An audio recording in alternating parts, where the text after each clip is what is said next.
Watapu ke Princess Kalauni. Ma tiny Princess, very sweet up. Princess of Finland. Kama halawal moyofo molopetere moto mohoiki. Ya kokore ke hufang hangai tala fakatap ko tope lo tu mo fonwa. Kata memutuan. Ke fafonga ya torea tamai. Ko fa malo ke o tua ine tawi ofa. O tau mo atonu koe fauki moana. E ke ausia tuunga mauinga koe ni koe mau waif. E ak mooni a lawa e wholofola i he tohi palove ape, ta walu esu o ua.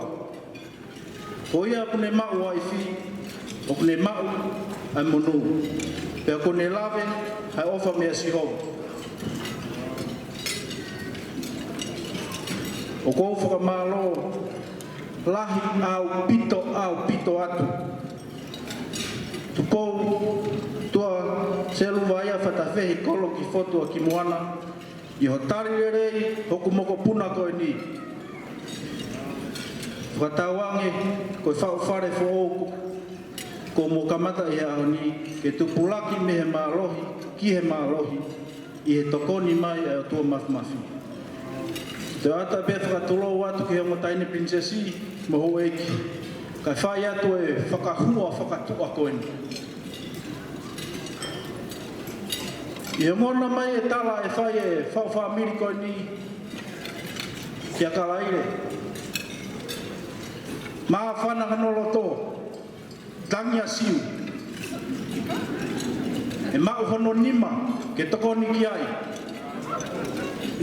O ngota hini princess, toklawe he motuani, tako si tangi a siu, koe alue nia e whai whekau. Kamata ia he ahoni. Koni ku omi ki mautolu me pure laha ki heni. O ko ato e mau ofa mo tala monu.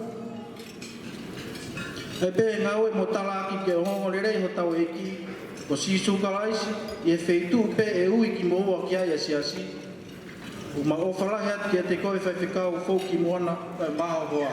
Rewereva malanga katatau atu.